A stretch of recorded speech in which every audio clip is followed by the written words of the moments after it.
बंदी छोड़ सतगुरु रामपाल जी परमेश्वर जी की जय हो।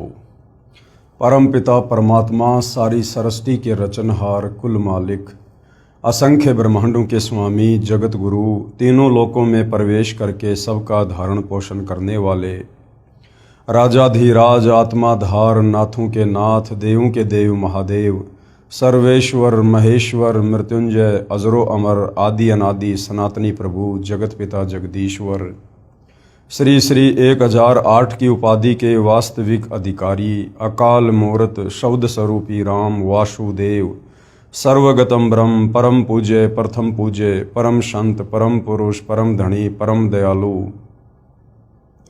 सत्य कबीर हक्का कबीर अल्लाहु अकबर बाखबर अल्लाह ताला जगत के तारणहार जगत के मुक्तिदाता जगत के जगन्नाथ हारे के सहारे हिंदुओं के राम मुसलमानों के अल्लाह सिखों के वाहिगुरु ईसाइयों के मसीह दया के सागर दयानिधि करुणा के सागर करुणानिधि स्वयंभू परिभू संकट मोचन कष्ट हरण मंगल करण दुख भंजन अविगत कबीर निर्विकार निर्विषम परमात्मा अलय अलेख सतगुरु आदि अनादि सतगुरु असली मर्यादा पुरुषोत्तम असली राम असली कृष्ण असली घनश्याम असली मुरारी राजाओं के राजा महाराजाओं के महाराजा शहंशाहों के शहंशाह सम्राटों के सम्राट भगवानों के भगवान अल्लाहों के अल्लाह प्रभुओं के प्रभु मसीहाओं के मसीह सच्चे वाहिगुरु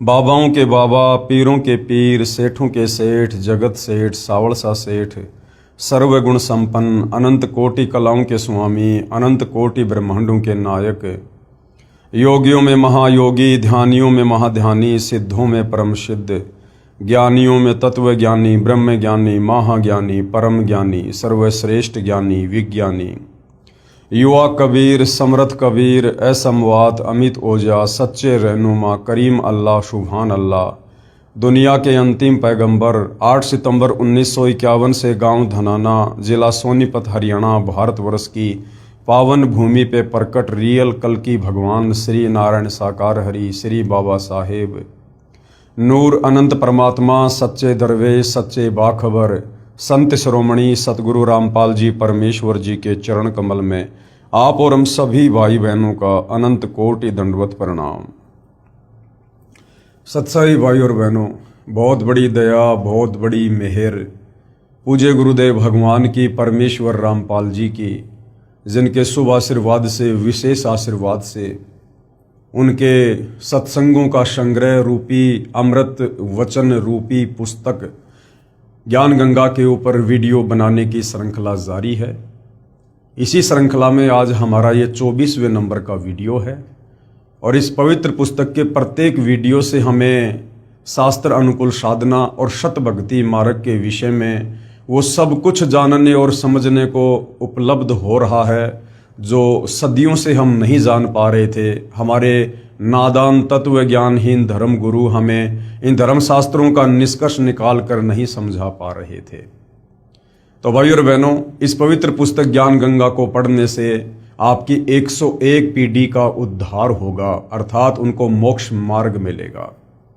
और आप जी यदि पूर्ण विश्वास के साथ सतगुरु रामपाल जी से उपदेश प्राप्त करके अगर आजीवन मर्यादाओं में रहकर इस भक्ति मार्ग पर लगे रहे तो आपका तो गुरुदेव भगवान के वचन अनुसार इसी जन्म में पूर्ण मोक्ष संभव है।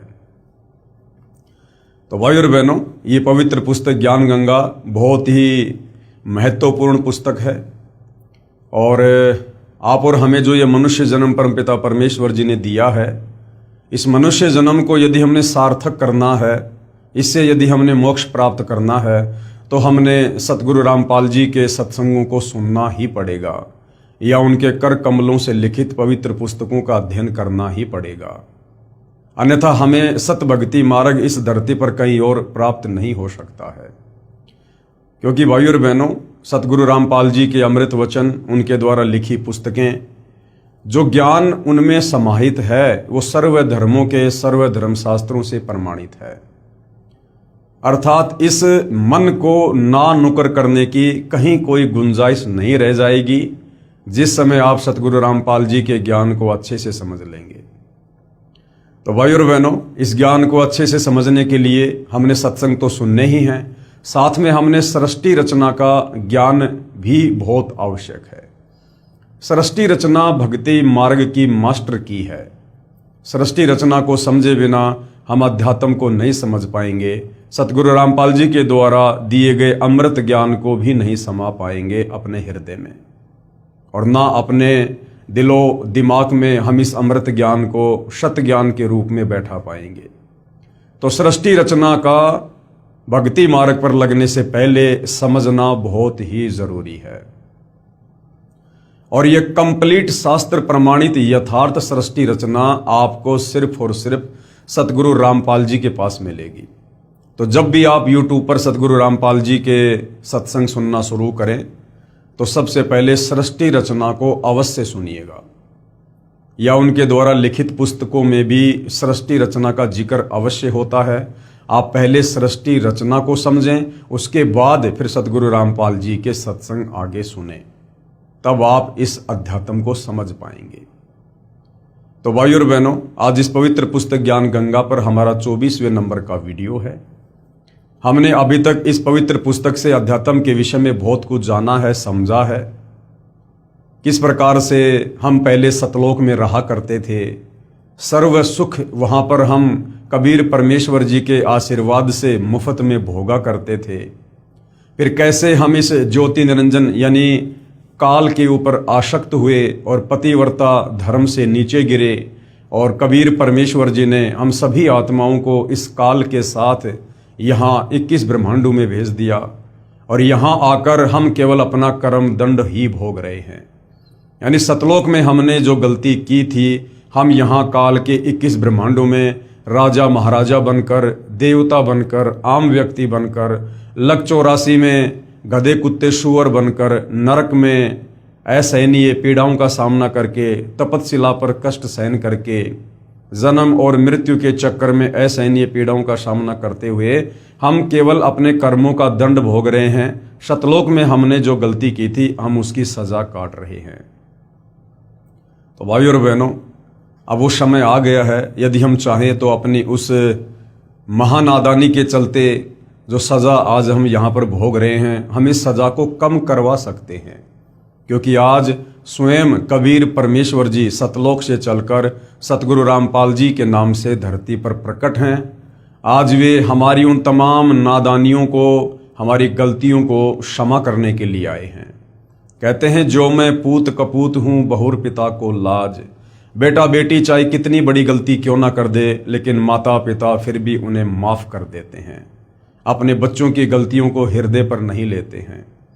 तो आज भाई और बहनों, हमें पुनः उस कबीर परमेश्वर ने, दयालु परमात्मा ने एक बहुत ही ज़बरदस्त सुअवसर दिया है। यदि हम चाहें तो इस शास्त्र अनुकूल शत भक्ति मार्ग को जो उन्होंने ही स्वयं आकर दिया है, हम इसको अच्छे से समझकर और उनसे उपदेश प्राप्त करके, भक्ति करके हम अपनी सजा को माफ़ करवा सकते हैं, कम करवा सकते हैं।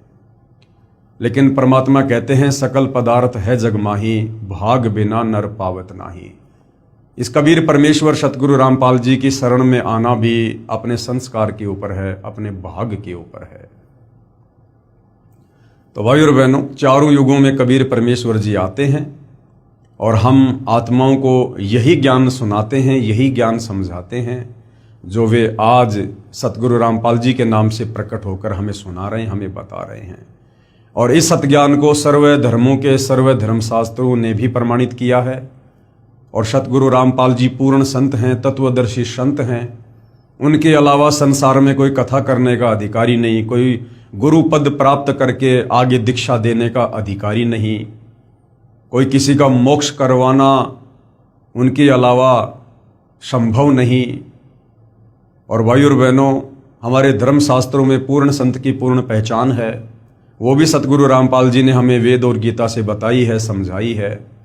साथ ही जो विश्व के जाने माने भविष्य वक्ता हैं, जिन्होंने सैकड़ों वर्ष पूर्व ही अपनी भविष्यवाणियां कर दी थी, आज उन भविष्य वक्ताओं की भविष्यवाणियां सतगुरु रामपाल जी पर खरी उतर रही हैं। तो भाई और बहनों, आप और हमने आज सतगुरु रामपाल जी को पूर्ण संत के रूप में पहचान कर और उनसे सत उपदेश लेकर अपनी आत्मा का कल्याण करवाने से पीछे नहीं रहना चाहिए। अन्यथा यदि एक बार ये सुअवसर हमारे हाथ से निकल गया, और सुअवसर हमारे हाथ से निकलेगा जिस समय ये मनुष्य जन्म छूट जाएगा, या सतगुरु रामपाल जी स्वयं सतलोक को वापस चले जाएंगे। उसके बाद इस धरती पर हमें कोई ये बातें बताने वाला नहीं होगा, हमें कोई मोक्ष प्रदान करवाने वाला नहीं होगा, और हम फिर से अनंत युगों के लिए इस काल बलि के 21 ब्रह्मांड में सजा काटने के लिए यहीं पर रह जाएंगे। तो भाई और बहनों, आज उस महापुरुष, परम दिव्य पुरुष, तेजपुंज के व्यक्तित्व के धनी, जो स्वयं सतलोक से चलकर पृथ्वी पर अवतरित हुए हैं, उस महापुरुष परम पूज्य गुरुदेव सतगुरु रामपाल जी के लीला में जीवन को हम थोड़ा सा समझेंगे, ताकि हमारा विश्वास दृढ़ हो कि किस प्रकार से उन्होंने सतलोक से चलकर गति करके धरती पर प्रकट होकर यहाँ एक आम व्यक्ति, आम संत की भांति लीला करते हुए आप और हम तक ये अमृत ज्ञान पहुंचा रहे हैं। तो पवित्र पुस्तक ज्ञान गंगा, जिसमें पूज्य गुरुदेव सतगुरु रामपाल जी का संक्षिप्त लीला में जीवन परिचय लिखा हुआ है, ये पवित्र पुस्तक ज्ञान गंगा है जो आप जियों के सामने है। पेज नंबर 168 है। सतगुरु रामपाल जी महाराज का संक्षिप्त परिचय, संक्षिप्त लीला में परिचय होना चाहिए। संक्षिप्त परिचय तो किसी का भी हो सकता है भाई और बहनों, किसी सरपंच का, किसी विधायक का, किसी देव का, किसी महादेव का, लेकिन वास्तव में जो लीलाधर है, वास्तव में जो लीला करने के लिए आते हैं, वो कबीर परमात्मा स्वयं सतगुरु रूप में आते हैं। बाकी ये जितने भी देवी देवता हैं, ब्रह्मा विष्णु महेश हैं, ये अवतार रूप में आते हैं, राम रूप में, श्री कृष्ण रूप में, अन्य रूप में। तो हम इनके जीवन काल को लीला नहीं कह सकते, क्योंकि ये इस पृथ्वी पर कोई लीला करने के लिए नहीं आते हैं, ये केवल अपना कर्म दंड भोगने के लिए आते हैं। जैसे विष्णु जी को नारद जी का श्राप लगा, तो त्रेता युग में वो अपना कर्म दंड भोगने के लिए और यहां पर श्री रामचंद्र रूप में एक जीवन जी कर गए। रामचंद्र वाले जीवन में उन्होंने बाली को धोखे से मारा, एक नया उनका वो कर्म बन गया। फिर उस कर्म दंड को भोगने के लिए दोबारा श्री कृष्ण जी रूप में द्वापर में आए। तो हमें इस 21 ब्रह्मांड में जो मुख्य शक्तियां आप और हमें दिखाई देती हैं, ब्रह्मा विष्णु महेश, ये जब यहां पर अवतार धारण करके आते हैं, तो हम इनके जीवन को लीला में जीवन नहीं कह सकते। लेकिन कबीर परमेश्वर जी, जिनके ऊपर कोई कर्म दंड लागू नहीं होता है, वो इन कर्म और भ्रमों से दूर हैं। वो तो दुनिया के कर्म दंड काटने के लिए आते हैं, दुनिया की भ्रमणाओं का समाधान करने के लिए आते हैं। तो कबीर परमेश्वर जी जब सतगुरु रूप में, तत्वदर्शी संत के रूप में धरती पर प्रकट होकर लीला करते हैं, तो उनके लीला में जीवन काल को समझने के लिए हमने लीला में संक्षिप्त जीवन परिचय शब्द का ही प्रयोग करना चाहिए। सतगुरु रामपाल जी महाराज का संक्षिप्त लीला में जीवन परिचय। सतगुरु रामपाल जी का प्राकाटे, हालांकि यहां पर लेखक के द्वारा जन्म शब्द का प्रयोग किया गया है, लेकिन अब सतगुरु रामपाल जी की वास्तविक परमात्मा वाली स्थिति से परिचित होने के बाद हम उनके नाम के आगे जन्म शब्द का प्रयोग नहीं कर सकते, क्योंकि उनका जन्म नहीं होता है। ये स्वयंभू परमात्मा हैं, ये परिभू हैं। कबीर मनीषी परिभू, शुक्रम अकायम असनावीरम, यजुर्वेद इसका प्रमाण है। और कबीर परमेश्वर जी भी अपनी वाणी में सतगुरु की परिभाषा के विषय में बताते हैं कि ना सतगुरु जननी जनय और जाके माना बाप, पिंड ब्रह्मण से रहित है ना वहां तीनों ताप। जो वास्तव में सतगुरु होगा, सतगुरु कहलाने का अधिकारी होगा, वो कभी भी मां के गर्भ से जन्म लेकर नहीं आता है। ये बात और है कि कबीर परमेश्वर जी जब सतगुरु रूप में धरती पर प्रकट होते हैं, तो हम जीवों की चरम दृष्टि को धोखा देते हुए लीला वो कुछ भी कर सकते हैं। लेकिन इस सत्य ज्ञान से परिचित होने के बाद और सतगुरु की परिभाषा से परिचित होने के बाद हम अपने पूज्य गुरुदेव भगवान परमेश्वर का प्रयोग नहीं कर सकते। सतगुरु रामपाल जी का प्राकाटे 8 सितंबर 1951 को गांव धनाना, जिला सोनीपत, हरियाणा में एक किसान परिवार में हुआ। पढ़ाई पूरी करके हरियाणा प्रांत में सिंचाई विभाग में जूनियर इंजीनियर की पोस्ट पर 18 वर्ष कार्यरत रहे। सन 1988 में परम संत राम देवानंद जी से दीक्षा प्राप्त की तथा तन मन से सक्रिय होकर स्वामी राम देवानंद जी द्वारा बताए भक्ति मार्ग से साधना की तथा परमात्मा का साक्षात्कार किया। अब देखिए भाई और बहनों, इस पुस्तक के जो लेखक हैं वो भगत हैं और इस पुस्तक में जो ज्ञान है वो सतगुरु रामपाल जी के सत्संगों का संग्रह है। लेकिन लेखक की एक अपनी सोच है, क्योंकि लेखक एक भगत है, परमात्मा नहीं है। तो लेखक ने जैसा सतगुरु रामपाल जी को जाना है, पहचाना है, उस हिसाब से लेखक यहां पर अपने विचार व्यक्त कर रहा है। तो लेखक में भिन्नता होती है। इसलिए आप जो इस पवित्र पुस्तक पर वीडियो देख रहे हैं, तो जैसा हमने सतगुरु रामपाल जी को उन्हीं के आशीर्वाद से जाना है, पहचाना है, अंश मात्र उनकी महिमा से परिचित हुए हैं, उस आधार से हम तो यही कहेंगे कि सन 1988 में यहां पर जो ये परम संत है, ये शब्द आदरणीय राम देवानंद जी के नाम से पहले प्रयोग नहीं होना चाहिए, क्योंकि परम संत एक समय में धरती पर एक ही होता है। परम संत कहो या पूर्ण संत कहो या तत्वदर्शी संत कहो, ये भूमिका स्वयं सतलोक से चलकर कबीर परमात्मा स्वयं ही निभाते हैं। और एक समय में धरती पर दो परम संत नहीं हो सकते हैं। तो आदरणीय राम देवानंद जी, जो कि सतगुरु रामपाल जी के मुंह बोले गुरुदेव की जिन्होंने भूमिका की है, तो जाहिर सी बात है वो सतगुरु रामपाल जी के समकालीन रहे हैं, क्योंकि उनका आपस में लीला में तरीके से गुरु शिष्य का नाता रहा है। तो परम संत तो उनमें से एक ही हो सकता है, दो तो नहीं हो सकते। जैसे आज से लगभग 650 साल पहले कबीर परमेश्वर जी बनारस के काशी में प्रकट हुए और उन्होंने पंडित रामानंद जी को अपना मुंह बोला गुरु धारण किया। और कहने को तो जगत वालों के सामने उस समय कबीर जी, जो कि परम संत थे, पूर्ण संत थे, तत्वदर्शी संत थे, वो गुरु शिष्य परंपरा को बनाए रखने के लिए और पंडित रामानंद जी को अपना गुरुदेव कहा करते थे, अपना परमात्मा कहा करते थे, उनको परम संत, पूर्ण संत कहा करते थे। लेकिन लोग दिखावे में, दुनिया की नजरों में, असल में पंडित रामानंद जी के गुरु कबीर जी थे। ठीक वही लीला, वही भूमिका भाई और बहनों वर्तमान में भी निभाई गई है, क्योंकि सतगुरु रामपाल जी के रूप में वही परम शक्ति, वही कबीर देव पुनः धरती पर प्रकट हुए हैं 8 सितंबर 1951 को। और आज से 650 साल पहले कबीर जी ने आदरणीय धर्मदास जी के द्वारा जब कबीर सागर लिखवाया, तो उन्होंने पहले ही वर्तमान समय के लिए कह दिया था कि 12वें पंथ हम ही चल आवें और सब पंथों को मिटाकर एक पंथ चलावें। कि धर्मदास आगे चलकर जब 12वां पंथ चल चुका होगा, तो उस 12वें पंथ के अंत में मैं कबीर खुद ही जाऊंगा और एक नया पंथ चलाऊंगा और अपने ज्ञान को संसार में फैलाऊंगा। तो कबीर परमेश्वर जी की वाणियां तो मिथ्या नहीं हो सकती हैं, क्योंकि साध वचन पलटे नहीं, चाहे पलट जाए ब्रह्मांड। कबीर वाणी कभी भी फैल नहीं हो सकती है। अगर उन्होंने कहा है कि मैं स्वयं ही जाऊंगा, तो उन्होंने वर्तमान में स्वयं ही आना था और वे स्वयं ही आए हैं।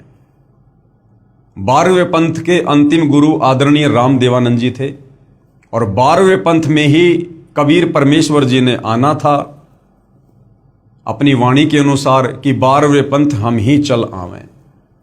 तो 8 सितंबर 1951 को सतगुरु रामपाल जी धरती पर लीलामय तरीके से ये प्रकट हुए। उसके बाद 17 फरवरी 1988 को इन्होंने अपनी पूर्व योजना के तहत एक अच्छी आत्मा आदरणीय राम देवानंद जी को अपना मुंह बोला गुरु धारण किया। उनको सर्व बातों से, सर्व परिस्थितियों से उनको परिचित करवा दिया गया था कि आप केवल लोक दिखावे में मेरे गुरु बने रहिए, बाकी असल में आदरणीय राम देवानंद जी के गुरु सतगुरु रामपाल जी थे। लेकिन गुरु शिष्य परंपरा को बनाए रखने के लिए उन्होंने जो लीला आज से 650 साल पहले की, वही लीला वर्तमान में भी की। और सतगुरु रामपाल जी ने, जो कि स्वयं कबीर परमेश्वर हैं, इन्होंने गुरु शिष्य परंपरा को निभाने के लिए आदरणीय राम देवानंद जी को अपना मुंह बोला गुरु धारण किया। और जैसा कि गुरु शिष्य का नाता होता है, उस आधार से स्वयं सारी सृष्टि के मालिक होते हुए, जगत गुरु होते हुए सतगुरु रामपाल जी ने अपने गुरुदेव को, अपने मुंह बोले गुरुदेव को, आदरणीय राम देवानंद जी को कभी सतगुरु कहा, कभी परमात्मा कहा, कभी बंदी छोड़ कहा, तो कभी परम संत कहा। जबकि असल में ये जितनी भी उपाधियां हैं ये सतगुरु रामपाल जी के लिए हैं। और फिर सन 1994 में सतगुरु रामपाल जी ने अपनी उस वाणी के अनुसार कि 12वें पंथ हम ही चल आवें, सब पंथों को मिटाकर एक पंथ चलावें, तो सन 1994 में उन्होंने एक अपना नया 13वां यथार्थ कबीर पंथ चलाया, जो आज पूरे विश्व में वे अपने सत ज्ञान को फैला रहे हैं। तो यहां पर जो ये परम संत शब्द है, ये एक भगत की भूमिका में सतगुरु रामपाल जी ने अपने गुरुदेव को, अपने मुंह बोले गुरुदेव को, आप और हमें गुरु शिष्य के बीच का जो रिश्ता है, जो मर्यादा है, जो श्रद्धा है, जो समर्पण भाव है, उसको समझाते हुए, स्वयं जगत गुरु होते हुए, परम संत होते हुए सतगुरु रामपाल जी ने अपने मुंह बोले गुरुदेव आदरणीय राम देवानंद जी के नाम से पहले परम संत का प्रयोग किया है। अन्यथा आदरणीय राम देवानंद जी परम संत नहीं थे, वो केवल एक संत थे, यानी एक भगत थे, बस इससे ज्यादा कुछ नहीं थे। क्योंकि परमेश्वर तो सृष्टि में एक ही है, बाकी सब यहां पर जीव हैं। सन 1988 में आदरणीय राम देवानंद जी से दीक्षा प्राप्त की, यानी लोक दिखावे में दीक्षा प्राप्त की, तथा तन मन से सक्रिय होकर आदरणीय राम देवानंद जी द्वारा बताए भक्ति मार्ग से साधना की। अब यहां पर राम देवानंद जी के नाम से पहले स्वामी शब्द है। अब भाई और बहनों, वर्तमान का समय ये कलयुग की बिचली पीढ़ी है। आप और हमने बोलते समय, लिखते समय, पढ़ते समय, पढ़ाते समय हमने एक एक शब्द पर बहुत ज्यादा ध्यान देना होगा। यदि हम जरा भी इस पतिव्रता पद से नीचे गिर गए तो भाई और बहनों, आप हमारी बनी बनाई बात बिगड़ जाएगी। तो वर्तमान में हमारे लिए हमारे स्वामी, हमारे दाता, हमारे भगवान, हमारे पिता, हमारे गुरु जो भी हैं, ये सतगुरु रामपाल जी हैं। हम अन्य किसी जीव के नाम से पहले या बाद में ये दाता, स्वामी, परम संत, जगत गुरु, हम इस प्रकार के शब्दों का प्रयोग नहीं कर सकते हैं। सतगुरु रामपाल जी ने तो एक अच्छे और नेक शिष्य की लीलामय तरीके से भूमिका करते हुए इस प्रकार के शब्दों का प्रयोग अपने मुंह बोले गुरुदेव के लिए किया है, ताकि हम गुरु शिष्य के बीच के रिश्ते को समझें और हम भी अपने पूज्य गुरुदेव सतगुरु रामपाल जी को इसी प्रकार से उपमा दें।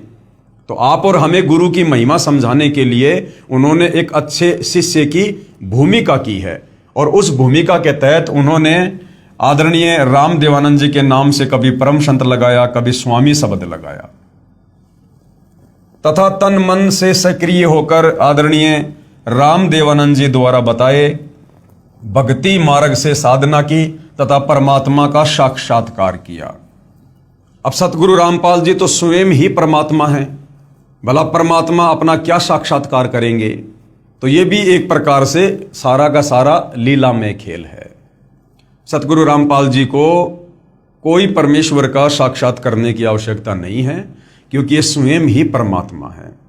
लेकिन इस प्रकार के शब्दों का प्रयोग क्यों किया जाता है भाई और बहनों? यदि वे डायरेक्ट कह दे कि मैं परमात्मा हूं, तो आप और हम इस काल के 21 ब्रह्मांड में फंसे हुए प्राणी, हमारी सोच इतनी छोटी है, इतनी संकीर्ण है कि हमारा हृदय इन बातों को स्वीकार जल्दी से नहीं कर पाएगा, और हमारे मन में तरह तरह का दोष गुरुदेव के प्रति उत्पन्न हो जाएगा कि देखो, एक इंसान होकर, एक व्यक्ति होकर अपने आप को भगवान कहता है, परमात्मा कहता है कि मैं ही कबीर हूं। और गुरु के प्रति यदि इतना भी मन में दोष आ गया तो फिर हम मोक्ष प्राप्त नहीं कर सकते, हमारी भक्ति कमाई नष्ट हो जाती है। तो स्वयं कबीर परमेश्वर होते हुए भी उन्होंने बहुत सारी लीलाएं एक आम व्यक्ति की भांति करनी पड़ती है आप और हमें इस अध्यात्म को समझाने के लिए। और जब हम उनके आशीर्वाद से, उनकी क्षणिक लीलाओं से परिचित हो जाते हैं, उसके बाद फिर हम स्वयं ही डिसीजन लेने में सक्षम हो जाएंगे कि वास्तव में पूज्य गुरुदेव भगवान क्या परम शक्ति है। सतगुरु रामपाल जी को नाम दीक्षा 17 फरवरी 1988 को फाल्गुन महीने की अमावस्या को रात्रि में प्राप्त हुई, जो कि नास्त्रदमस जी की भविष्यवाणी में लिखा हुआ है। उस समय सतगुरु रामपाल जी महाराज की आयु, हम यहां पर आयु शब्द का डायरेक्ट प्रयोग सतगुरु रामपाल जी के लिए नहीं कर सकते हैं, क्योंकि सतगुरु रामपाल जी स्वयं कबीर भगवान हैं और कबीर भगवान की कोई आयु नहीं होती है। तो हम यहां पर यह शब्द यूज करेंगे, लीला में आयु। उस समय सतगुरु रामपाल जी महाराज की लीला में आयु 37 वर्ष थी और उपदेश दिवस यानी दीक्षा दिवस को संत मत में उपदेशी भगत का आध्यात्मिक जन्मदिन माना जाता है। यानी वास्तव में हमारा जो असली जन्म है वो उस दिन होता है जिस दिन हमें परम संत से नाम उपदेश प्राप्त होता है, क्योंकि उसी दिन से हम इस मनुष्य जीवन को, जिस विशेष मकसद के लिए हमें ये प्राप्त होता है, हम इस मनुष्य जीवन से वो काम शुरू करते हैं, यानी भक्ति, मोक्ष प्राप्ति के मार्ग पर चलना। कब? जिस दिन हमें परम संत से ये जो है तत्व ज्ञान उपदेश प्राप्त होता है। तो भगत का वास्तव में जो जन्म होता है वो उस दिन होता है जिस दिन उसे परम संत से नाम दीक्षा प्राप्त होती है। उपरोक्त विवरण श्री नास्त्रदमस जी की उस भविष्यवाणी से पूर्ण मेल खाता है जो पेज संख्या 44-45 पर लिखी है। जिस समय उस तत्व दृष्टा सायरन यानी धार्मिक नेता का आध्यात्मिक जन्म होगा, उस दिन अंधेरी अमावस्या होगी। उस समय उस विश्व नेता की आयु 16, 20, 25 वर्ष नहीं होगी। वह तरुण नहीं होगा, बल्कि वह प्रौढ़ होगा, यानी ना बूढ़ा होगा ना जवान होगा। और वह 50 और 60 वर्ष के बीच की उम्र में संसार में प्रसिद्ध होगा। वह सन 2006 होगा। तो नास्त्रदमस जी की भविष्यवाणी के अनुसार एक एक शब्द सतगुरु रामपाल जी के लीला में जीवन के ऊपर खरे उतर रहे हैं। सन 1993 में आदरणीय राम देवानंद जी महाराज ने आपको यानी सतगुरु रामपाल जी को सत्संग करने की आज्ञा दी। भाई आज्ञा तो परमात्मा देते हैं सत्संग करने की, सेवा करने की। तो यहां पर हम सीधे शब्दों में यह नहीं कह सकते कि आदरणीय राम देवानंद जी ने सतगुरु रामपाल जी को सत्संग करने की आज्ञा दी। सारी सृष्टि के मालिक को, जगत गुरु को कौन आज्ञा दे सकता है? ये आते हैं स्वयं सतलोक से चलकर हमें आज्ञा देने के लिए। तो लीला में तरीके से आप जी को सत्संग करने की आज्ञा दी, आप जी के ही आदेश अनुसार। तथा सन 1994 में नामदान करने की लीला में तरीके से आज्ञा प्रदान की। भक्ति मार्ग में लीन होने के कारण, अब भाई और बहनों हम ये नहीं कह सकते परमात्मा के लिए कि भक्ति मार्ग में लीन होने के कारण। भक्ति मार्ग में तो भगत ने लीन होना चाहिए। परमेश्वर तो भक्ति दान करने के लिए आते हैं।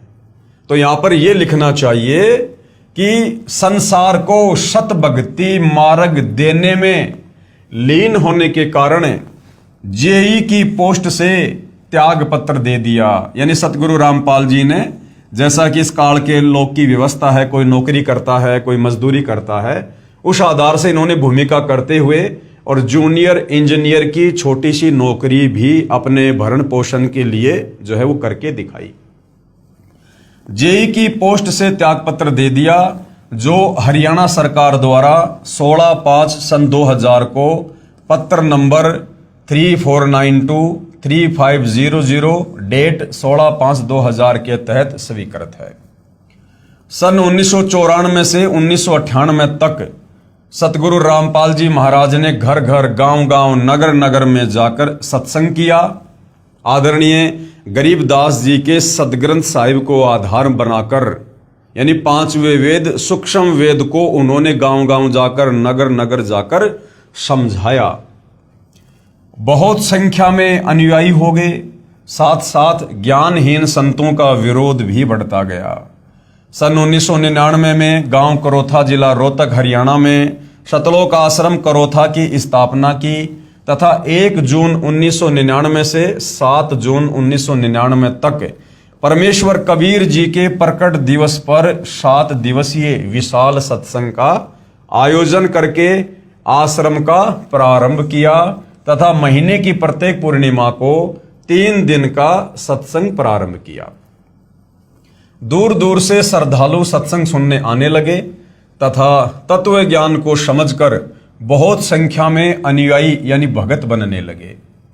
चंद दिनों में सतगुरु रामपाल जी महाराज जी के भक्तों की संख्या लाखों में पहुंच गई। जिन ज्ञानहीन संतों व ऋषियों के अनुयायी सतगुरु रामपाल जी के पास आने लगे तथा अनुयायी बनने लगे, फिर उन अज्ञानी आचार्यों तथा संतों से प्रश्न करने लगे कि आप सारा ज्ञान अपने सदग्रंथों के विपरीत बता रहे हैं। क्योंकि सतगुरु रामपाल जी के सत्संगों का आधार हमारे धर्म ग्रंथ हैं, धर्मशास्त्र हैं। सतगुरु रामपाल जी ने प्रोजेक्टर पर, टीवी चैनलों पर, समाचार पत्रों में उंगलियां रख रख के आप और हमें समझाया, बताया कि पवित्र गीता जी क्या कह रही है, पवित्र चारों वेद भक्ति के विषय में क्या बता रहे हैं, महर्षि दयानंद जी की सत्यार्थ प्रकाश हमें क्या बता रही है, क्या समझा रही है, जबकि वेदों में परमेश्वर के विषय में क्या लिखा है, और स्वामी जी ने जो है इन चारों वेदों के विपरीत जो ज्ञान अपने सत्यार्थ प्रकाश में दिया है वो क्या कुछ कह रहा है।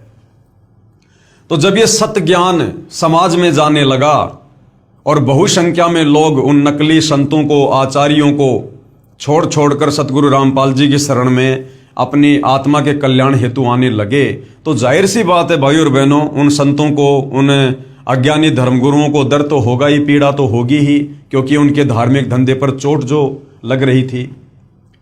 यजुर्वेद अध्याय 8 मंत्र 13 में लिखा है कि पूर्ण परमात्मा अपने भगत के सारे अपराध यानी पाप नाश कर देता है।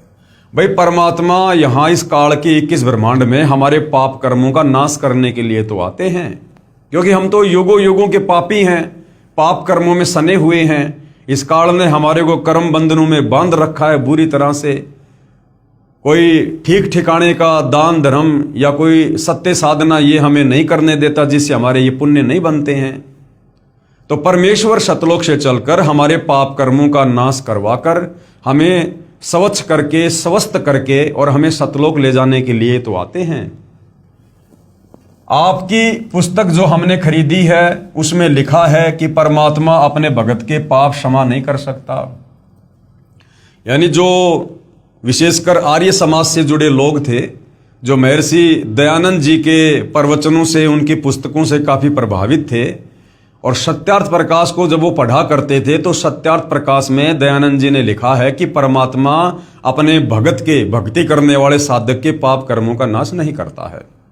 और जब सतगुरु रामपाल जी ने यजुर्वेद अध्याय 8 मंत्र 13 में लिखा हुआ बताया कि देखो भाई, हमारे वेद तो कह रहे हैं कि परमात्मा सतलोक से चलकर भक्ति करने वाले भगत के पाप कर्मों का नाश कर देता है, तो फिर आर्य समाज से जुड़े वो लोग वापस अपने घर जाकर और हमारे पवित्र वेदों का हवाला देकर अपने आचार्यों से, धर्म गुरुओं से सवाल जवाब करने लगे कि भाई आप तो कहते हो कि श्री दयानंद जी की जो सत्यार्थ प्रकाश है वो वेदों पर आधारित है, जबकि हमारे वेद क्या कह रहे हैं और सत्यार्थ प्रकाश वेदों के विरुद्ध व्याख्या दे रही है।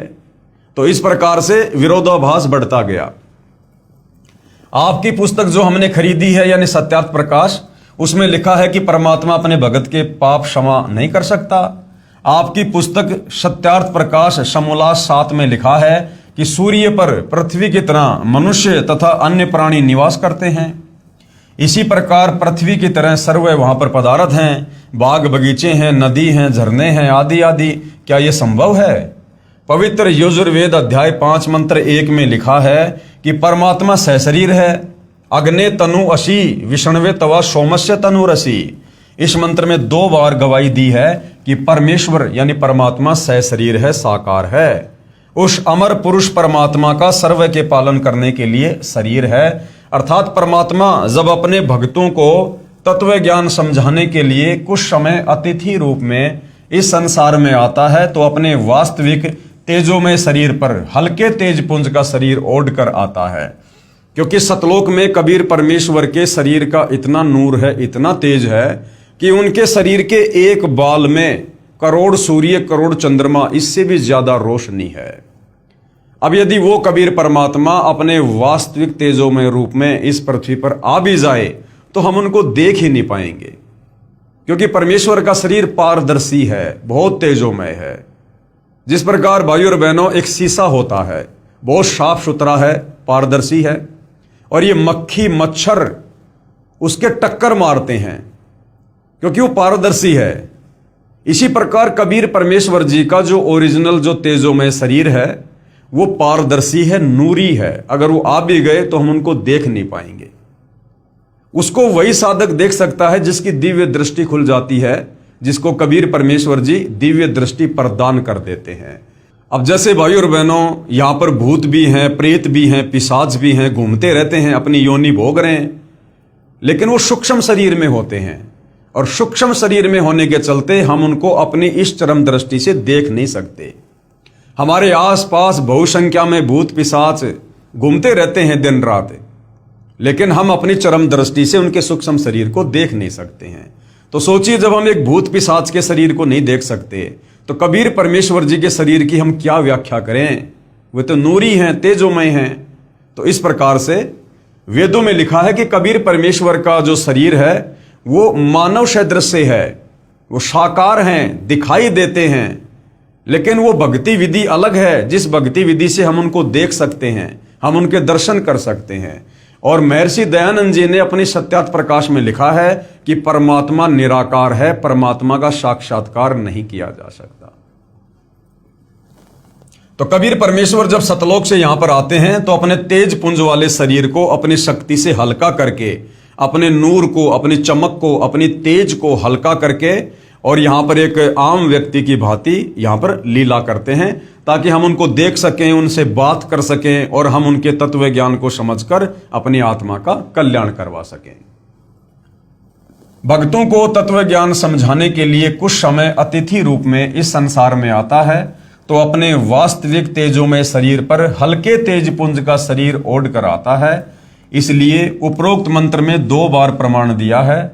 इस तरह के तर्क से निरुत्तर होकर अपने अज्ञान का पर्दाफाश होने के डर से उन अज्ञानी संतों, महंतों व आचार्यों ने सतलोक आश्रम करोथा के आसपास के गांव में सतगुरु रामपाल जी महाराज को बदनाम करने के लिए दुष्प्रचार करना प्रारंभ कर दिया तथा 12/7/2006 को सतगुरु रामपाल जी को जान से मारने तथा आश्रम को नष्ट करने के लिए आप तथा अपने अनुयायियों से सतलोक आश्रम पर आक्रमण करवाया।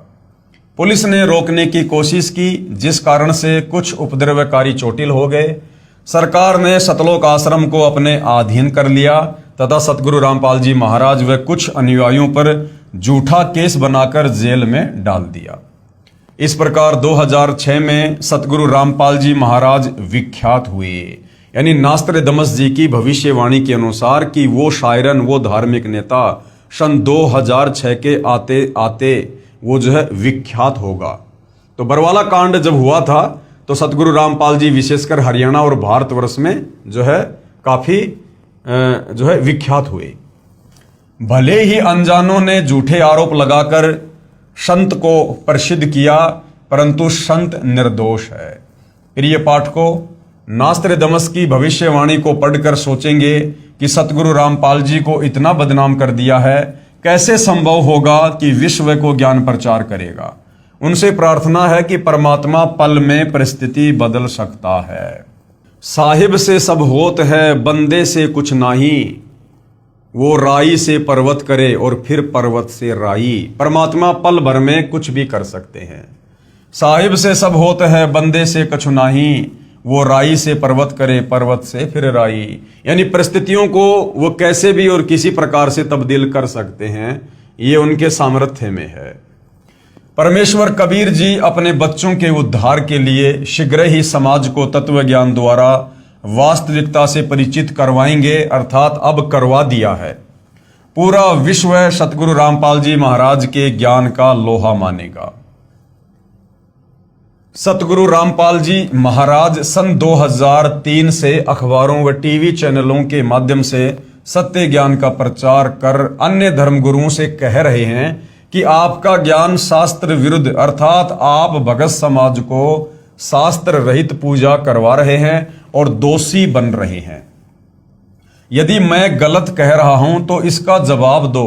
आज तक किसी भी संत ने जवाब देने की हिम्मत नहीं की, क्योंकि उन संतों के पास में शास्त्र अनुकूल साधना नहीं है, उनके पास में तत्व ज्ञान का अभाव है, वो सृष्टि रचना से अपरिचित हैं, जिस कारण से वो सत्य का सामना करने में सक्षम नहीं है, भले वो कितने बड़े आचार्य या शंकराचार्य के पदों पर क्यों ना विराजमान है। सतगुरु रामपाल जी महाराज को ईस्वी सन यानी 2001 में अक्टूबर महीने के प्रथम बृहस्पतिवार को अचानक प्रेरणा हुई कि सर्व धर्मों के सदग्रंथों का गहराई से अध्ययन कर इस आधार पर सर्वप्रथम पवित्र श्री मद भगवत गीता जी का अध्ययन किया। अब देखो भाइयों और बहनों, बार बार कहना पड़ता है कि सतगुरु रामपाल जी कोई आम व्यक्ति, कोई आम संत नहीं है, ये लीला अवश्य कर रहे हैं। ये स्वयं कबीर देव हैं, सारी सृष्टि के मालिक हैं, और सतगुरु रामपाल जी को जो कि सर्वज्ञ हैं, जगत गुरु हैं, इनको किसी भी धर्म ग्रंथ का अध्ययन करने की कोई आवश्यकता नहीं है। सर्व ज्ञान इनके अंदर समाहित है, और सतगुरु रामपाल जी को प्रेरणा नहीं होती है। भगवान दूसरों को प्रेरणा किया करते हैं, भगवान को प्रेरणा नहीं हुआ करती है। भगवान किसी प्रेरणा के आधार से नहीं चला करते हैं, क्योंकि सतगुरु रामपाल जी आप और हमारी तरह कोई जीव नहीं है, ये स्वयं परमात्मा है। सन 2001 में अक्टूबर महीने के प्रथम बृहस्पतिवार को अपनी पूर्व निर्धारित योजना के अनुसार सतगुरु रामपाल जी ने सर्व धर्मों के सदग्रंथों का भगत समाज के सामने खुलासा करना शुरू किया, ना कि सर्व धर्मों के सदग्रंथों का गहराई से अध्ययन किया, क्योंकि परमेश्वर को किसी भी सदग्रंथ के अध्ययन करने की आवश्यकता नहीं पड़ती है। अगर कोई सदग्रंथों का अध्ययन करके आगे ज्ञान देगा तो फिर हम उसको सतगुरु नहीं कह सकते, हम उसको जगत गुरु नहीं कह सकते हैं, क्योंकि कोई भी व्यक्ति पूरे विश्व के सदग्रंथों का अध्ययन करके ज्ञान प्राप्त नहीं कर सकता, समाज को ज्ञान नहीं दे सकता। इंसान की एक कैपेसिटी है, एक औकात, एक सीमा है। जिस प्रकार एक कुएं का जल होता है और जिस प्रकार एक समुद्र का जल होता है, तो कुआं समझो एक जीव, एक व्यक्ति, वो व्यक्ति अपने जल से, जिस प्रकार वो कुआं अपने जल से कितने लोगों की आवश्यकता पूरी कर सकता है, और समुद्र का जल अथाह होता है, अथाह असीमित। तो सतगुरु रामपाल जी ने किन्हीं सदग्रंथों का अध्ययन करने की आवश्यकता नहीं पड़ती है। वे स्वयं परिपूर्ण हैं, सर्वज्ञ हैं, सर्व सिद्धियों के स्वामी हैं, वे दुनिया को अध्ययन करवाते हैं। तो भगत समाज के सामने एक आम व्यक्ति की, एक आम संत की लीला करते हुए उन्होंने इस प्रकार की भूमिकाओं को जन्म देना पड़ता है।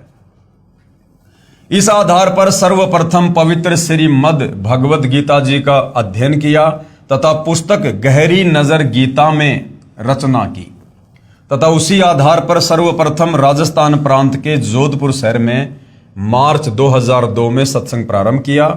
इसलिए नास्त्रदमस जी ने कहा है कि विश्व धार्मिक हिंदू संत अर्थात सायरन 50 वर्ष की उम्र में अर्थात 2001 गे ज्ञाता होकर प्रचार करेगा। सतगुरु रामपाल जी महाराज का प्राकाट्य ना कि जन्म पवित्र हिंदू धर्म में सन 1951 में 8 सितंबर को गांव धनाना, जिला सोनीपत, प्रांत हरियाणा, भारत में एक किसान परिवार में हुआ। अब भाइयों और बहनों, जन्म क्यों नहीं कह सकते? क्योंकि आदरणीय गरीबदास जी जो लगभग 300 साल पहले गांव छुड़ानी, जिला झज्जर, हरियाणा में हुए हैं, वो कबीर परमेश्वर जी के सत्य ज्ञान से परिचित हुए। कबीर परमात्मा जी जिंदा बाबा के रूप में सतलोक से चलकर धरती पर प्रकट हुए, उनको अपना ज्ञान दिया, नाम दिया। फिर उसके बाद गरीबदास जी की आत्मा को शरीर से निकालकर सतलोक ले गए, उन्हें सर्व ब्रह्मांडों की रचना से परिचित करवाया, उनका ज्ञान योग खोला और वापस उन्हें उस शरीर में छोड़ा। उसके बाद आदरणीय गरीबदास जी ने कलम तोड़ महिमा अपने पूज्य गुरुदेव बंदी छोड़ कबीर साहिब जी की है। तो उनका जो ग्रंथ है आदरणीय गरीबदास जी का सदग्रंथ साहिब, उसमें से कुछ वाणियां निकालकर सतगुरु रामपाल जी ने हमें त्रिकाल संध्या के तहत दोपहर की आरती बना कर दी है, जिसको असुर निकंदन रमेणी कहते हैं। तो असुर निकंदन रमेणी में आदरणीय गरीबदास जी ने अपने पूज्य गुरुदेव के लिए कुछ कहा है। गरीबदास जी के पूज्य गुरुदेव कौन? जिंदा महात्मा कबीर परमेश्वर। तो गरीबदास जी ने कहा कि सतगुरु दिल्ली मंडल आईसी और सूती धरणी सूम जगाईसी। यानी मेरे गुरुदेव बंदी छोड़ कबीर आगे चलकर कलयुग की बिचली पीढ़ी में दिल्ली मंडल में आएंगे। तो 8 सितंबर 1951 को दिल्ली मंडल में आदरणीय गरीबदास जी के ही सतगुरु आए हैं। कौन? सतगुरु रामपाल जी। और आदरणीय गरीबदास जी के सतगुरु कौन? स्वयं कबीर परमात्मा। तो सतगुरु रामपाल जी कौन हुए? स्वयं कबीर भगवान।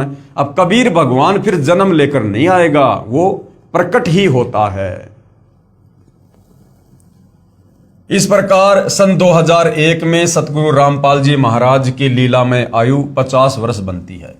सो नास्त्रदमस के अनुसार खरी है, इसलिए वह विश्व धार्मिक नेता सतगुरु रामपाल जी महाराज ही हैं, जिनकी अध्यक्षता में भारतवर्ष पूरे विश्व पर राज्य करेगा। पूरे विश्व में एक ही ज्ञान यानी भक्ति मार्ग चलेगा, एक ही कानून होगा, यानी जो नियम सतगुरु रामपाल जी बनाएंगे वही लागू होंगे। कोई दुखी नहीं होगा, विश्व में पूर्ण शांति होगी। जो विरोध करेंगे अंत में वे भी पश्चाताप करेंगे तथा तत्व ज्ञान को स्वीकार करने पर विवश होंगे और सर्व मानव समाज मानव धर्म का पालन करेगा और पूर्ण मोक्ष प्राप्त करके सतलोक जाएंगे। जिस तत्व ज्ञान के विषय में नास्त्रदमस जी ने अपनी भविष्यवाणी में उल्लेख किया है कि उस विश्व विजेता संत के द्वारा बताए शास्त्र प्रमाणित तत्व ज्ञान के सामने पहले के सभी संत निष्प्रभ यानी असफल हो जाएंगे तथा सभी को नम्र होकर झुकना पड़ेगा। उसी के विषय में परमेश्वर कबीर बंदी छोड़ जी ने अपनी अमृतवाणी में पवित्र कबीर सागर ग्रंथ में, जो संत धर्मदास जी द्वारा लगभग 550 वर्ष पहले लिपिबद्ध किया गया है, कहा है कि एक समय आएगा जब पूरे विश्व में मेरा ही ज्ञान चलेगा। 650 साल पहले कबीर परमेश्वर ने धर्मदास जी को कह दिया था कि पूरे विश्व में धर्मदास मेरा ही ज्ञान चलेगा, घर घर में मेरी ही पूजा होगी, पूरा विश्व शांति पूर्वक भक्ति करेगा, आपस में विशेष प्रेम होगा, सतयुग जैसा समय यानी स्वर्णम युग होगा।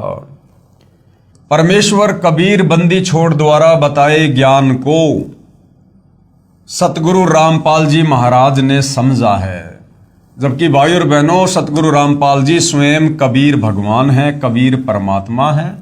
इन्होंने किसी के ज्ञान को समझने की आवश्यकता नहीं है और ना इनसे ऊपर कोई ज्ञान देने वाला सृष्टि में है। लेकिन यहां पर वही बात है, गुरु शिष्य परंपरा का निर्वाह करते हुए आप और हमें एक अच्छे भगत की भूमिका निभाकर वो दिखा रहे हैं, ताकि हम भी अपने पूज्य गुरुदेव सतगुरु रामपाल जी से उपदेश प्राप्त करके उनके दिखाए मार्ग अनुसार एक नेक सच्चे और अच्छे भगत की भूमिका कर सकें।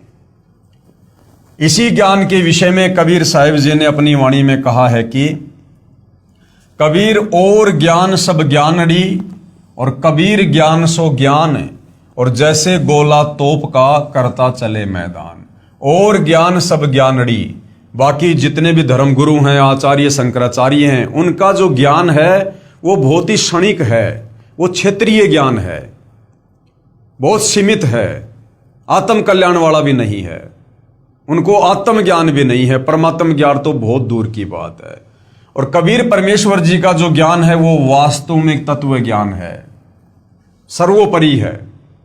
कबीर और ज्ञान सब ज्ञानड़ी, कबीर ज्ञान सो ज्ञान, जैसे गोला तोप का करता चले मैदान।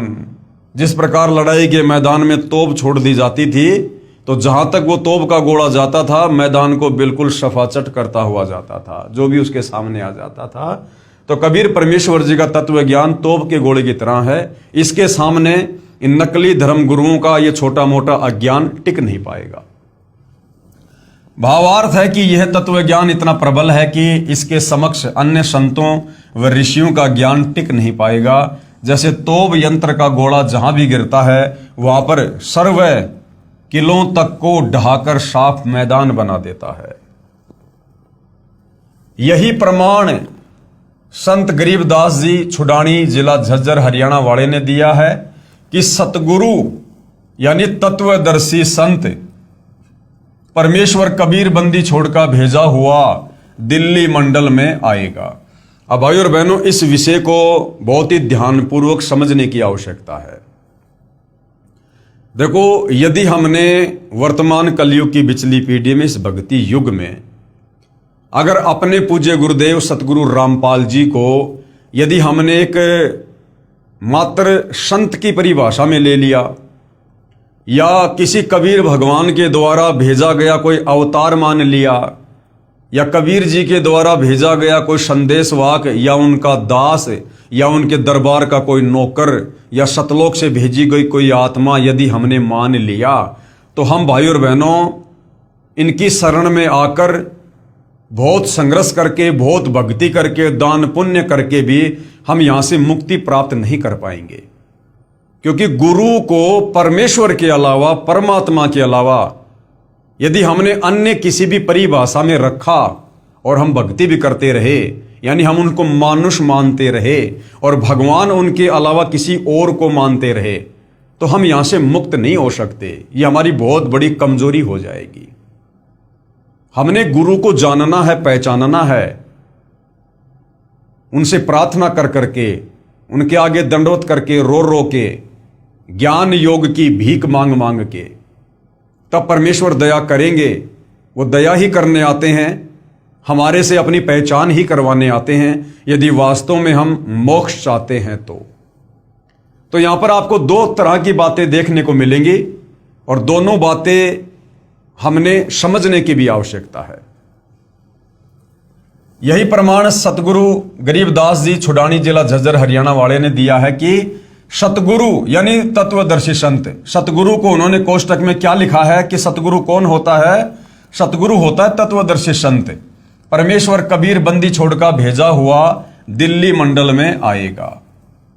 जबकि गरीबदास जी ने ऐसा नहीं लिखा कि कबीर परमेश्वर जी का भेजा हुआ दिल्ली मंडल में आएगा, क्योंकि गरीबदास जी फिर आगे खुद ही सिद्ध कर देते हैं कि भैया वो तो खुद ही है जो भी कुछ है। तो गरीबदास जी की ये वाणी है जो असुर निकंदन रमेणी में है। गरीब सतगुरु दिल्ली मंडल आईसी और सूती धरणी सूम जगाईसी।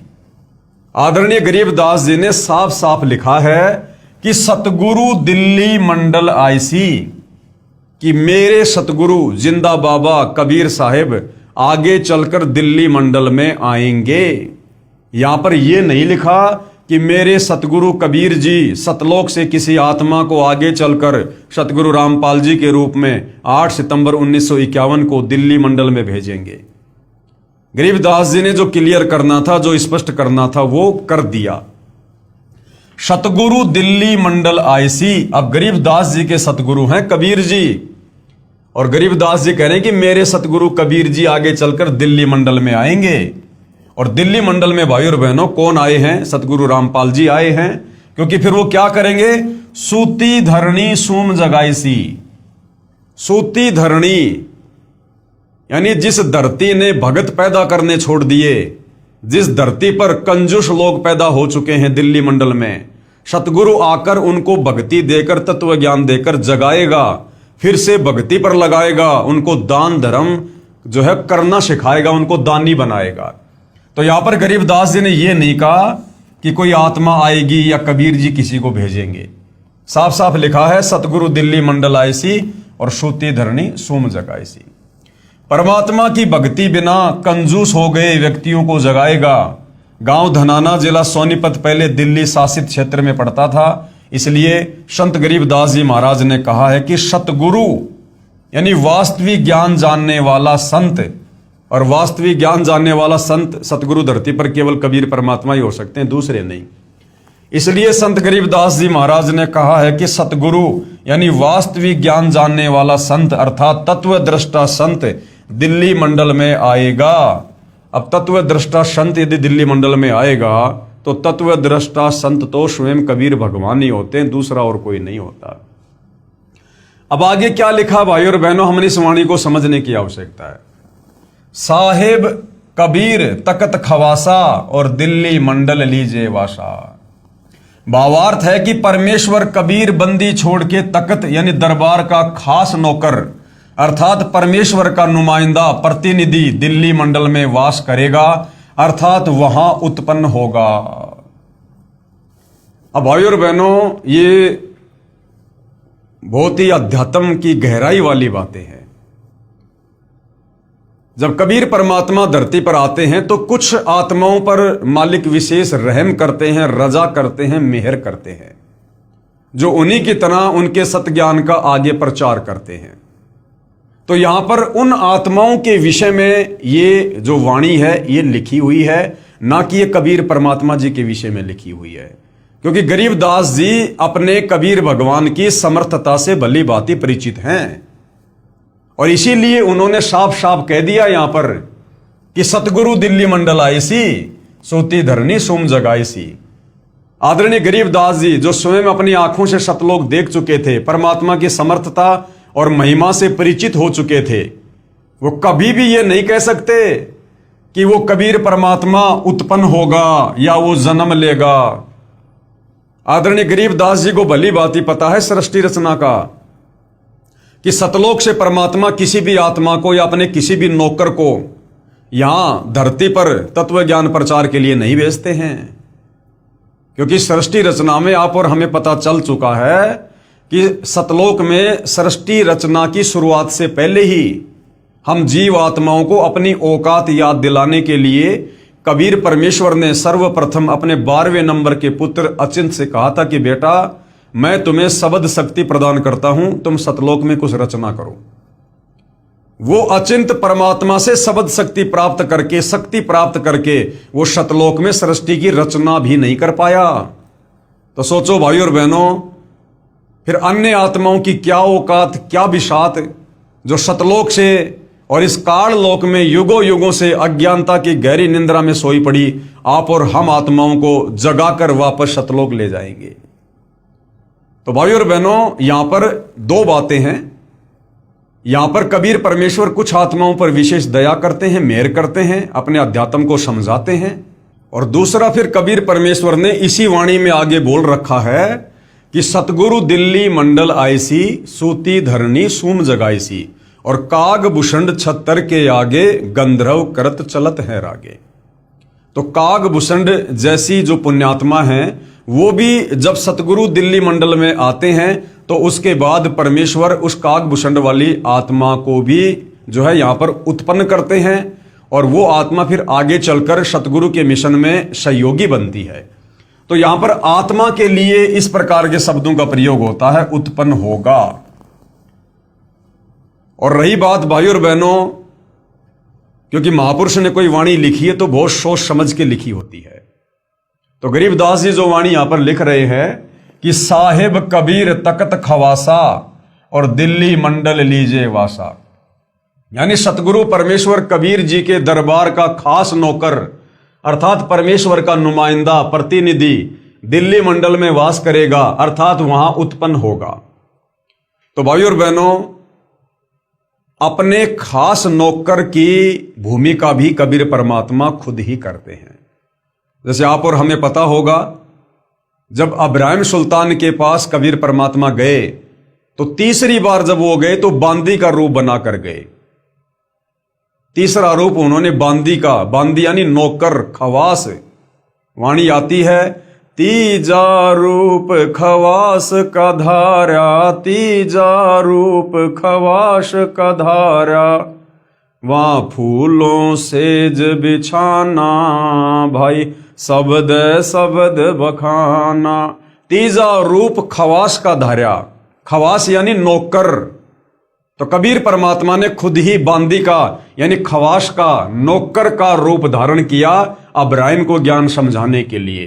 तो साहिब कबीर खवासा, तो अपने खवासा यानी नौकर की भूमिका भी परमात्मा खुद ही निभाते हैं। साहिब कबीर तकत खवासा, दिल्ली मंडल लीजे वासा। भावार्थ है कि परमेश्वर कबीर बंदी छोड़ के तकत यानी दरबार का खास नौकर अर्थात परमेश्वर का नुमाइंदा प्रतिनिधि दिल्ली मंडल में वास करेगा, अर्थात वहां उत्पन्न होगा। प्रथम अपने हिंदू बंधुओं को तत्व ज्ञान से परिचित करवाएगा। बुद्धिमान हिंदू ऐसे जागेंगे जैसे कोई हड़बड़ा कर जागता है, अर्थात उस संत के द्वारा बताए तत्व ज्ञान को समझकर अविलंब उसकी शरण ग्रहण करेंगे। फिर पूरा विश्व उस तत्वदर्शी हिंदू संत के ज्ञान को स्वीकार करेगा। यह भविष्यवाणी श्री नास्त्रदमस जी ने भी की है। नास्त्रदमस जी ने यह भी लिखा है कि मुझे दुख इस बात का है कि उससे परिचित न होने के कारण मेरा सायरन तत्वद्रष्टा संत उपेक्षा का पात्र बनेगा। हे बुद्धिमान मानव उसकी उपेक्षा ना करो। नास्त्रोदामस जी कह रहे हैं कि उस महान धार्मिक नेता तत्वदर्शी संत की उपेक्षा मत करना, उसकी निंदा मत करना, बुराई मत करना, उसी से आत्मा का कल्याण संभव है।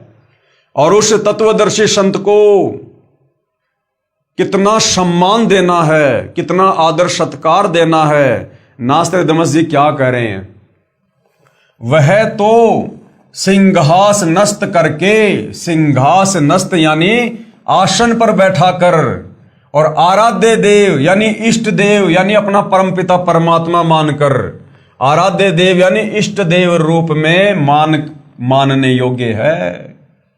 यानी उस तत्वदर्शी संत को अपना इष्ट, अपना कबीर भगवान, अपना परमेश्वर मानकर और उनको सिंहासन पर बैठाकर उनकी पूजा करनी चाहिए। पूजा, क्योंकि वो स्वयं कबीर भगवान ही होगा।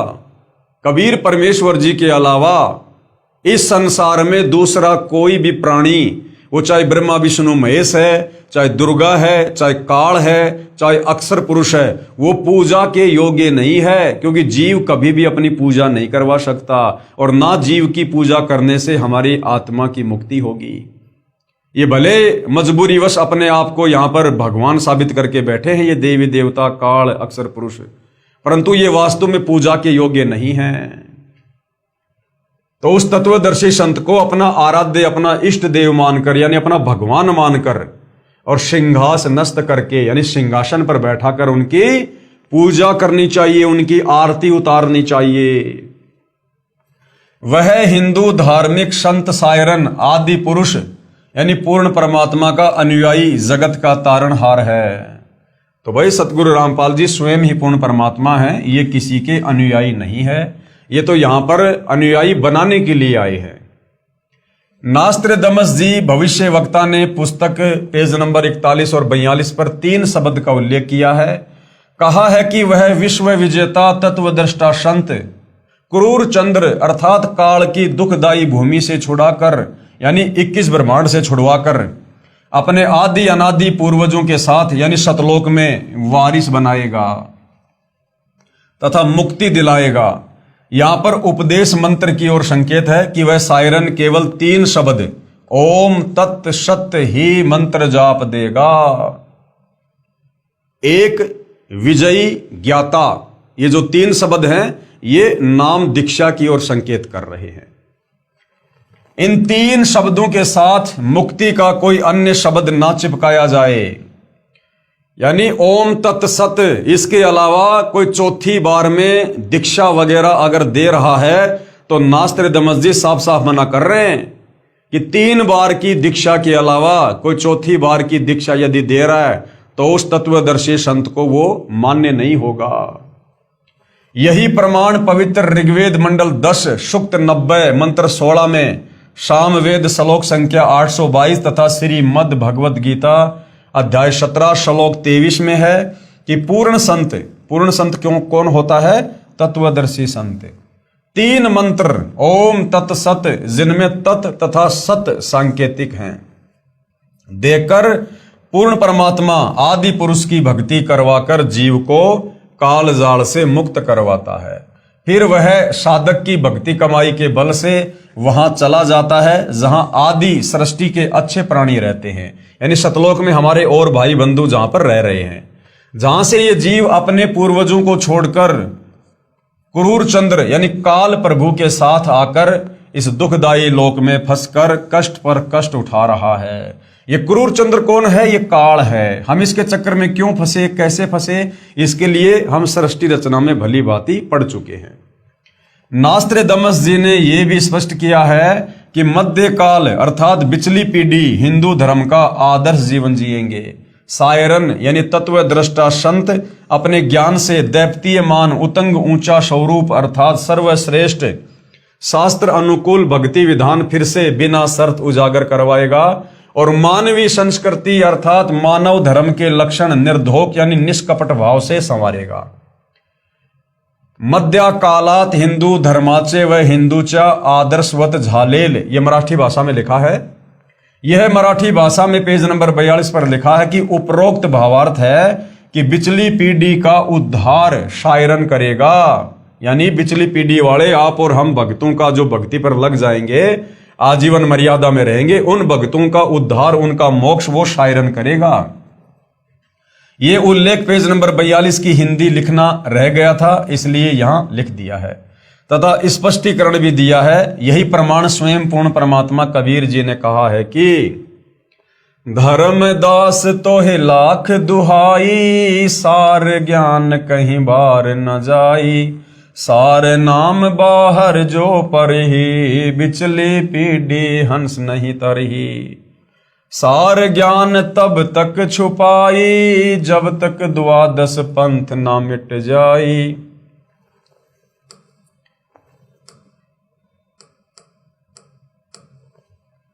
धर्मदास तोहे लाख दुहाई, सार ज्ञान व सार शब्द कहीं बाहर ना जाई, सार नाम बाहर जो पढ़ी, भाई बिचली पीढ़ी हंस नहीं तरही, और सार ज्ञान तब तक छुपाई जब तक द्वादश पंथ ना मिट जाई।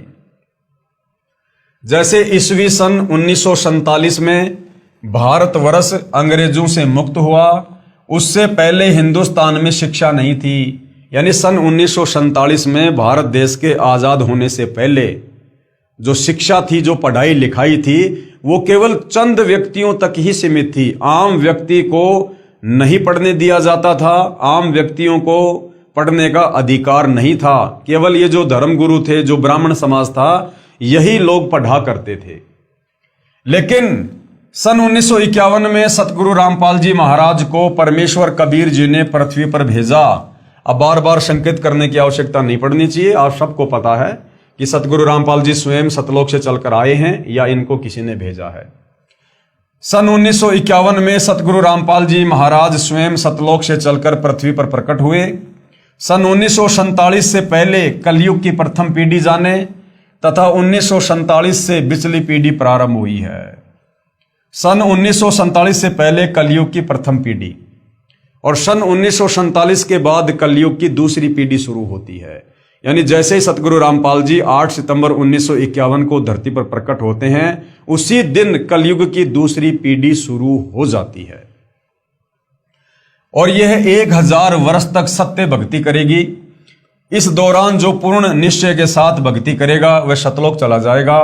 जो सतलोक नहीं जा सके तथा कभी भक्ति की, कभी छोड़ दी, परंतु गुरु द्रोही नहीं हुए, वे फिर हजारों मनुष्य जन्म इसी कलयुग में प्राप्त करेंगे, क्योंकि ये उनकी शास्त्र विधि अनुसार साधना का परिणाम होगा। इस प्रकार कई हजारों वर्षों तक कलयुग का समय वर्तमान से भी अच्छा चलेगा। फिर अंत की पीढ़ी यानी तीसरी जो पीढ़ी होगी वो भक्ति रहित उत्पन्न होगी।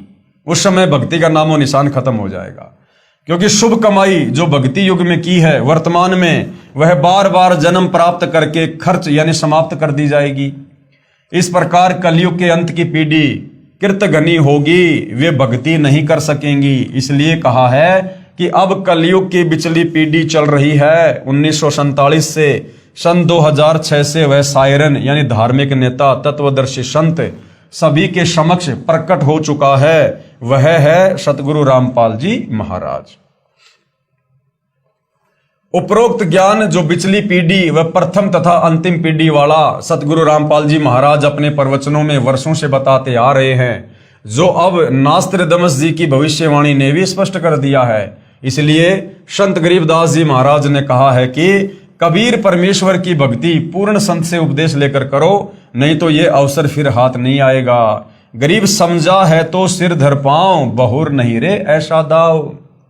कि अगर तुम्हें सच्चे संत की परिभाषा समझ में आ गई है और तुम्हें यकीन हो गया है कि धरती पर वर्तमान में पूर्ण संत केवल सतगुरु रामपाल जी हैं, इन्हीं के पास पूर्ण ज्ञान है, आध्यात्मिक मार्ग है, और यदि इनसे उपदेश नहीं लिया तो आत्मा का कल्याण नहीं हो पाएगा। यहां पर असंख्य युगों के लिए कष्ट भोगने के लिए रह जाएंगे। तो अगर ये बात तुझे समझ में आ गई है, समझा है तो सिर धर पांव, कि तेजी से दौड़ ले। सर पर पांव रख के दौड़ने का मतलब है जैसे आपत्ति के समय इंसान बहुत तेज गति से दौड़ता है। इसी प्रकार यदि आपको ये बात समझ में आ गई है कि यदि हमने सत भक्ति नहीं की सतगुरु रामपाल जी से उपदेश लेकर, और यदि सतगुरु रामपाल जी सतलोक के लिए प्रस्थान कर गए, उसके बाद कुछ भी हाथ नहीं आएगा, तो भैया अपनी आत्मा के कल्याण के लिए फटाफट उनके ज्ञान को सुन समझ उनसे उपदेश लेके भक्ति मार्ग पर लग गए। बहुर नहीं रे ऐसा दाव, ये मौका फिर बाद में हाथ नहीं आएगा।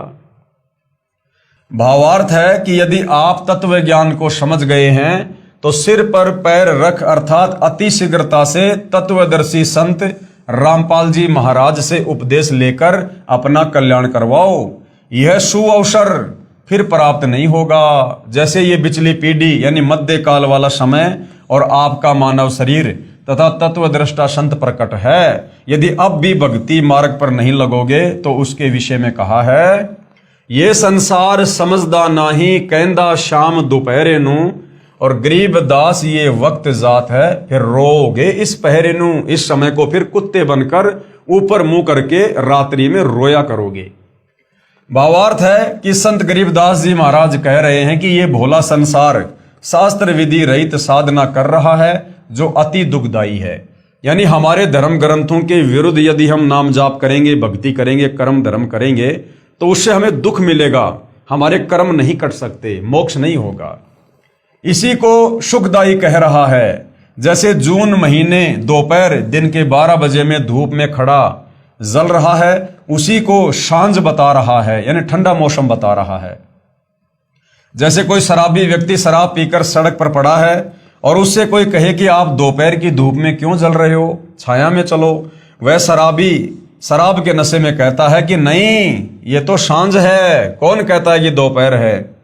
इसी प्रकार जो साधक यानी भगत शास्त्र विधि त्याग कर यानी अपने धर्म शास्त्रों के विपरीत मनमाना आचरण कर रहे हैं, वे अपना जीवन नष्ट कर रहे हैं। उसे त्यागना नहीं चाहते अपितु उसी को सर्वश्रेष्ठ मानकर काल के लोक की आग में जल रहे हैं। ये मंदिर मस्जिद चर्च गुरुद्वारे कावड़ लेके आना, पैदल यात्रा करना, मनमुखी भंडारे करना, पत्थरों की पूजा करना, लोग इन्हीं को सर्वश्रेष्ठ साधना मानकर जो लगे हुए हैं। और यदि उन्हें कोई समझाने का प्रयास करता है तो वो मानते नहीं। तो ऐसे लोग फिर आने वाले समय में बहुत ज्यादा कष्टों को प्राप्त होंगे। संत गरीबदास जी महाराज कह रहे हैं कि इतने प्रमाण मिलने के पश्चात भी सत साधना पूर्ण संत के बताए अनुसार नहीं करोगे तो ये अनमोल मानव शरीर तथा पिछली पीढ़ी का भक्ति युग हाथ से निकल जाएगा। फिर इस समय को याद करके रोओगे, बहुत पश्चाताप करोगे, फिर कुछ नहीं बनेगा। परमेश्वर कबीर बंदी छोड़ने कहा है, भाई आछे दिन पाछे गए और सतगुरु से किया ना हेत, अब पछतावा क्या करे जब चिड़िया चुग गई खेत। सर्व मानव समाज से प्रार्थना करते हैं कि पूर्ण संत रामपाल जी महाराज को पहचानो तथा अपना व अपने परिवार का कल्याण करवाओ, अपने रिश्तेदारों तथा दोस्तों को भी बताओ तथा पूर्ण मोक्ष पाओ। स्वर्ण युग प्रारंभ हो चुका है, यानी भक्ति युग शुरू हो चुका है। लाखों पुण्यात्माएं सतगुरु रामपाल जी तत्वदर्शी संत को पहचान कर सत्य भक्ति कर रहे हैं। वे अति सुखी हो गए हैं, सर्व विकार छोड़कर निर्मल जीवन जी रहे हैं। कृपया आगे पढ़िए महाराष्ट्र के ज्योतिष शास्त्री का मराठी भाषा में नास्त्रदमस की भविष्यवाणियों का अनुवाद। अब भाई और बहनों, ये आपने अभी तक जो पढ़ा है, जो देखा है, ये पवित्र पुस्तक ज्ञान गंगा में एक भगत के द्वारा जैसा उन्होंने सतगुरु रामपाल जी के तत्व ज्ञान को जाना है, समझा है, और जैसा उन्होंने सतगुरु रामपाल जी को अपनी दृष्टि से पहचाना है, उस आधार से उन्होंने यहाँ पर उनके संक्षिप्त लीला में जीवन के विषय में हमें समझाने का प्रयास किया है। अब भाई और बहनों, सतगुरु रामपाल जी के कुछ भगत हैं जो वास्तव में सतगुरु रामपाल जी के विशेष आशीर्वाद से उनके तत्व ज्ञान को समझकर उन्हीं के आशीर्वाद से उनकी पहचान कर चुके हैं। और उनकी पहचान करने के बाद जो भाव, जो श्रद्धा, जो समर्पण अपने गुरुदेव भगवान के प्रति एक नेक भगत का होता है, उस आधार से उन भक्तों ने सतगुरु रामपाल जी के संक्षिप्त लीला में जीवन परिचय को अपने शब्दों में जो है लिखा है। तो वो भी आपको थोड़ा सा एक बार दिखा देते हैं। 7 समुद्र की मशी करूं, लेखनी करूं बन राय, और धरती का कागज करूं, गुरु गुण लिखा न जाए। यहां पर परमात्मा से ज्यादा महत्व सतगुरु को दिया गया है, गुरु को दिया गया है। क्योंकि परमात्मा कबीर जी स्वयं ही गुरु रूप धारण करके आप और हमें इस काल के लोक में तत्व ज्ञान समझाने के लिए आते हैं। तो यहां पर सतगुरु रामपाल जी परमेश्वर जी का संक्षिप्त लीला में जीवन परिचय लिखा गया है, आप जी को दिखा रहे हैं। हे अखिल ब्रह्मांडों के रचयिता यानी सर्व सृष्टि के रचनहार, ऊपर के 4 अजर अविनाशी लोकों के रचयिता, अगम लोक, अलख लोक, शतलोक, अनामी लोक, फिर अक्षर पुरुष के 7 संग ब्रह्मांड, फिर काल के 21 ब्रह्मांड, अर्थात पूरी सृष्टि के रचयिता, हे अखिल ब्रह्मांडों के रचयिता, आप जी का संक्षिप्त लीला में जीवन परिचय लिखने व बताने में 21 ब्रह्मांड में कोई भी प्राणी सक्षम नहीं है। 7 समुद्र की मशी करूं, लेखनी करूं बन राय, और सब धरती का कागज करूं, पर गुरु के गुण लिखे न जाए। आप वह समर्थ पिता हैं जिनके आधे बाल के बराबर भी ये सारी सृष्टि नहीं है। अतः संक्षिप्त जीवन परिचय शब्द के प्रयोग के लिए हम क्षमा प्रार्थी हैं, क्योंकि परमेश्वर आपकी महिमा इतनी अगाध है, इतनी अथाह है, हम उसका अंश मात्र भी वर्णन नहीं कर सकते। वो अंश मात्र वर्णन भी आप अपनी तरफ से विशेष बुद्धि देकर ही करवा सकते हैं, परंतु भाई बहनों को आप जी की अंश मात्र जानकारी देने के लिए इस शब्द का प्रयोग करना मजबूरी वश लेना पड़ रहा है। परमेश्वर आप जी कौन? सतगुरु रामपाल जी की अमर वाणी कहती है कि चारों युग में हम पुकारें, यानी परमात्मा चारों युगों में स्वयं ही संत का रूप धारण करके आते हैं। और कूक कहा हम हेल रे, हमने ऊंची आवाज में बोल बोल के वाणियों द्वारा लोगों को तत्व ज्ञान समझाया। और हीरे मोती माणक बरसे, परमात्मा कहते हैं चारों युगों में हमने तत्व ज्ञान रूपी, मुक्ति रूपी हीरे माणिक लाल बरसाए, अर्थात ये अमृत ज्ञान देना चाहा, परंतु ये जग चुगता ढेल रे, लेकिन काल प्रेरणा से ये संसार केवल डले ढोने में लगा रहा, शास्त्र विरुद्ध साधना को ही करने में लगा रहा। अर्थात काल जाल से अपनी आत्माओं को चेताने व निज घर की जानकारी देने के लिए आप कबीर देव कौन? सत्य पुरुष। कौन सत्य पुरुष? सतगुरु रामपाल जी सतलोक से चलकर चारों युगों में स्वयं ही आते हैं। सतयुग में सत सुकृत ऋषि नाम से, त्रेता में मुनिंद्र ऋषि नाम से, द्वापर युग में करुणा में ऋषि नाम से, और कलयुग की प्रथम पीढ़ी में कबीर देव नाम से। उसके लगभग 250 वर्ष बाद गरीबदास जी महाराज जी के नाम से, और अब बिचली पीढ़ी में 8 सितंबर 1951 को गांव धनाना, जिला सोनीपत हरियाणा में अपने विधान अनुसार अतिथि रूप में धरती पर सतगुरु रामपाल दास या संत रामपाल दास नाम से प्रकट हो चुके हैं। यानी इस नाम से प्रकट होकर अपने आप को छुपाकर आप जी वर्तमान में लीला कर रहे हैं। अपने नाम के आगे दास शब्द वह परमात्मा सिर्फ हम आत्माओं को दास की परिभाषा समझाने के लिए लगाते हैं, अन्यथा सतगुरु रामपाल जी को अपने नाम के आगे दास शब्द लगाने की आवश्यकता नहीं है। साहिब से सतगुरु भये, यानी हे कबीर परमेश्वर सतगुरु रामपाल जी आप साहिब हैं, आप परमात्मा हैं, आप सतलोक में निर्गुण रूप में सर्व सृष्टि का पालन करते हैं, तो आप ही सतलोक से चलकर हे साहिब यहां पर सतगुरु की भूमिका करते हैं। साहिब से सतगुरु भय, और फिर सतगुरु से भय संत, फिर एक अच्छे संत यानी भगत की भूमिका भी अपने भक्तों को एक अच्छा और नेक भगत बनाने के लिए, एक भगत के अंदर क्या अच्छे लक्षण और गुण होने चाहिए ये बात समझाने के लिए फिर आप एक मुंह बोला गुरु बनाकर और एक नेक भगत बनकर अपने भक्तों को भगत के लक्षण बताते हैं। आप ऐसी भूमिका करते हैं। साहिब से सतगुरु भय, सतगुरु से भय संत, धर धर भेख विशाल अंग खेल आदि और अंत। इस प्रकार की लीलाएं करते हुए आप जी हमें अध्यात्म को समझाते हैं। इस अमरवाणी के अनुसार सत्य पुरुष ने यानी सतगुरु रामपाल जी ने 8 सितंबर 1951 के दिन प्रकट होकर फिर 17 फरवरी 1988 तक एक साधारण से किसान परिवार में हमारी चरम दृष्टि को धोखा देते हुए दो अच्छी आत्माओं भगतमती इंद्रो देवी व भगत नंदराम जी को अपने मुंह बोले माता पिता के रूप में इस नश्वर संसार में लीला करने हेतु स्वयं के आने यानी प्रकट होने के लिए निमित्त बनाया। ना सतगुरु जननी जने जाके माना बाप, पिंड ब्रह्मंड से रहित है नामा तीनों ताप। सतगुरु जब इस पृथ्वी पर प्रकट होते हैं तो किसी माँ के गर्भ से जन्म लेकर जेर में लिपटकर गंदगी में लिपटकर बाहर नहीं आते। जीव माँ के गर्भ में 9 महीने नरक कुंड भोगता है, यातना भोगता है अपने कर्मदंडों के तहत। कबीर परमात्मा किसी माँ के गर्भ में नरक नहीं भोगते।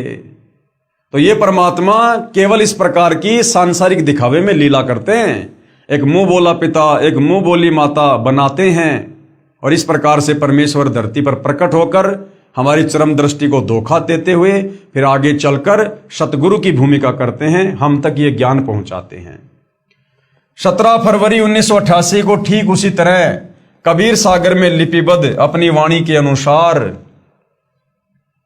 600 साल पहले की तरह गुरु शिष्य परंपरा व भगत बनकर हम जीव आत्माओं को एक भगत के लक्षण समझाने के लिए जैसे पंडित रामानंद जी को मुंह बोला गुरु बनाया था, ठीक उसी तरह जगत गुरु होने के उपरांत भी 17 फरवरी 1988 को आदरणीय रामदेवानंद जी को अपना मुंह बोला गुरु बनाकर 12वें पंथ में प्रवेश किया तथा उसके बाद सन 1994 से सत्संग व नामदान देना शुरू करके सच्चे सतगुरु की भूमिका निभा रहे हैं। साहिब से सतगुरु भय, सतगुरु से भय संत। आप स्वयं कबीर देव हैं। कौन? सतगुरु रामपाल जी, क्योंकि महिमा उनकी हो रही है। संक्षिप्त लीला में जीवन परिचय सतगुरु रामपाल जी का बताया जा रहा है, तो बार बार उनका नाम नहीं लिया जाता। समझदार को संकेत ही काफी होता है। आप यानी सतगुरु रामपाल जी स्वयं कबीर देव हैं और मर्यादा में रहकर भक्ति करने वाली अनेक आत्माओं को आपने जीवन दान व आध्यात्मिक सुख देने के साथ साथ शास्त्र अनुसार भक्ति देकर मोक्ष का मार्ग भी दिखा दिया। सन 1994 से आज तक आप जी ने परमार्थ के लिए निस्वार्थ भाव से जो संघर्ष करके दिखाया है, यह आपकी दयालुता, साधुता व समर्थता का प्रमाण है। यानी 2006 में क्रोथा कांड हुआ, 2014 में बरवाला कांड हुआ और सर्व सृष्टि के रचयिता जिनके आधे बाल के ऊपर पूरी सृष्टि को ठहराया जा सकता है, वो कबीर परमात्मा कभी 21 महीने की जेल काट रहा है, कभी 11 साल की जेल काट रहा है और किसी को कोई दोष नहीं देता, किसी के ऊपर कोई मुकदमा, कोई FIR नहीं करवाता और कहता कि सब मेरे ही तो बच्चे हैं, मैं किसके ऊपर FIR करवाऊं। तो ऐसा भाई और बहनों परमार्थ के लिए निस्वार्थ भाव से परमात्मा ही कर सकते हैं, जीव के वश की बात नहीं है। तो इस प्रकार की जो लीलाएं हैं ये आप जी की दयालुता, साधुता और समर्थता का प्रमाण है। साधुता यानी संत न छोड़े संतता, चाहे कोटिक मिले असंत। वेदों में लिखित अपनी महिमा व गुणों को सत्य साबित करने की वह परमात्मा कमल के विकसित फूल पर शिशु रूप में प्रकट होकर कुंवारी गाय के दूध से अपनी परवरिश करवाता है। वेदों में लिखा है कि वो कबीर परमात्मा चारों युगों में एक एक जीवन इस प्रकार का जीता है कि वो सतलोक से चलकर शिशु रूप में धरती पर किसी तालाब पर विकसित कमल के फूल पर प्रकट होता है। उसके बाद कोई निसंतान दंपत्ति उसे उठाकर घर ले जाते हैं और फिर परमेश्वर कवारी गाय के दूध से उन आत्माओं को निमित्त बनाकर अपनी लीला में परवरिश करवाता है। तो ये जो भूमिका है, इस प्रकार की जो लीला है भाई और बहनों, ये केवल कबीर परमेश्वर जी के ऊपर ही फिट बैठती है। अन्य किसी देव, महादेव, ब्रह्मा, विष्णु, महेश ने इस प्रकार की लीला नहीं की, किसी रामकृष्ण जी ने इस प्रकार की लीला नहीं की। कबीर परमात्मा ही चारों युगों में किसी सरोवर पर शिशु रूप में प्रकट होते हैं और उसके बाद बाल्यकाल में कवारी गाय के दूध से उनकी परवरिश होती है, जो वेदों में लिखी है। तो केवल अपनी महिमा को जगत के सामने सत्य साबित करने के लिए, प्रकट करने के लिए कि वेदों में जो इस प्रकार की लीला लिखी है वो किस भगवान के ऊपर खरी उतरती है, उसको सत्य साबित करने के लिए, आप और हमें विश्वास दिलाने के लिए, अपनी पहचान करवाने के लिए चारों युगों में परमात्मा वेदों में लिखी इस प्रकार की महिमा के अनुसार 4 युगों में एक एक जीवन जीता है। वह परमात्मा मुर्दे को जीवन देकर 100 वर्ष की उम्र प्रदान कर सकता है। कौन? सतगुरु रामपाल जी। और लाखों को किया है। निर्धन को धन देकर सुखी कर सकता है, लाखों को करोड़ों को किया है। कोढ़ी व रोगी को स्वस्थ करके नया जीवन दे सकता है। वह बांझ को पुत्र तथा अंधे को आंख दे सकता है। आप और हमने इसी पवित्र पुस्तक ज्ञान गंगा में बहुत सारे भाई बहनों के इंटरव्यू देखे हैं जो किस प्रकार से पारिवारिक कष्टों से, शारीरिक कष्टों से, तीन ताप के कष्टों से किस प्रकार से दुखी थे, मरणासन हालत में थे, ना जिया जा रहा था ना मरा जा रहा था, हर कहीं धक्के खा चुके थे, मेडिकल में, गुरुओं के पास में कोई लाभ नहीं। और जैसे सतगुरु रामपाल जी की शरण में आए, उनके असाध्य रोग शत भक्ति के चलते कुछ ही दिनों में छू मंत्र हो जाते हैं। आदि आदि वेदों में वर्णित महिमा को यथार्थ रूप देने के लिए चारों युगों में मात्र एक एक जीवन किसी तालाब में विकसित कमल के फूल पर शिशु रूप में प्रकट होने की लीला करते हैं। अन्यथा आप जी, कौन? परमेश्वर सतगुरु रामपाल जी भगवान को किसी तालाब या कमल के फूल या शिशु रूप में प्रकट होने की कोई आवश्यकता नहीं होती है। आप जी जब चाहें, यानी आप सतगुरु रामपाल जी भगवान इतने समर्थ हैं, आप जी जब चाहें, जहां चाहे, जिस रूप व अवस्था यानी उम्र में प्रकट होना चाहें हो सकते हैं।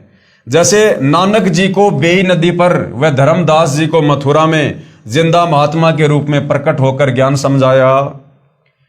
सन 1392 में प्रकट होकर तैमूर लंग को 7 पीढ़ी के राज्य का आशीर्वाद दिया।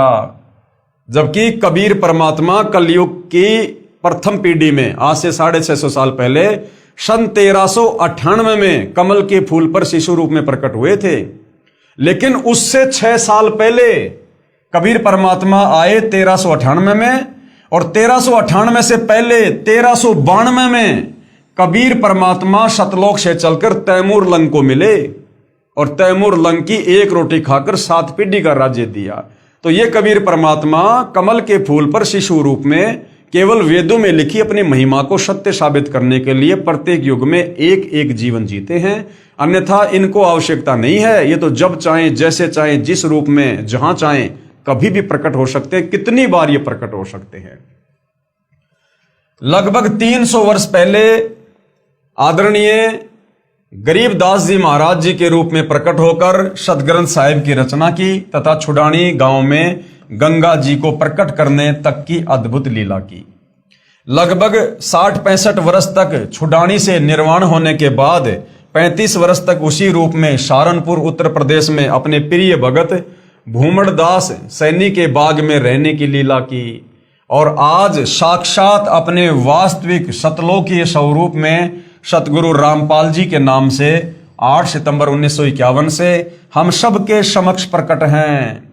हे जगतनाथ, आपकी लीला अद्भुत है। जगतनाथ कौन? सतगुरु रामपाल जी। हे जगत के नाथ, आपकी लीला अद्भुत है। हे अविगत परमेश्वर, अविगत यानी जिसकी गति को जानने समझने में कोई सक्षम नहीं। हे अविगत परमेश्वर, आप जी की गति को कौन जान सकता है? हे देवों के देव महादेव, आप जी स्वयं अपनी कृपा व आशीर्वाद से अपने समर्थता व गति का अंश मात्र आभास करवा कर दया करते हैं। यानी आप स्वयं ही अपने विषय में अंश मात्र जानकारी जीव की बुद्धि ओपन करके देते हैं, समझाते हैं। हे दयालु परमेश्वर, अपनी भोली व ना समझ साध संगत पर, साध संगत यानी जो उनकी संगत में उनके भगत हैं, उनके बच्चे हैं। हे दयालु परमेश्वर, अपनी भोली व ना समझ साध संगत पर अपनी प्रेम दृष्टि, आशीर्वाद व कृपया बनाए रखना। हमारी आप जी से दंडवत प्रार्थना है कि हमारे अंदर भक्ति की कसक व चाहत सदा बनी रहे। तो भाई और बहनों, जिन पुण्यात्माओं ने अपने पूज्य गुरुदेव भगवान परमेश्वर रामपाल जी को जैसा भी उनके द्वारा बख्शीश सद्बुद्धि आधार से जाना है, पहचाना है, उन्होंने उनकी महिमा में ये 4 शब्द लिखे हैं।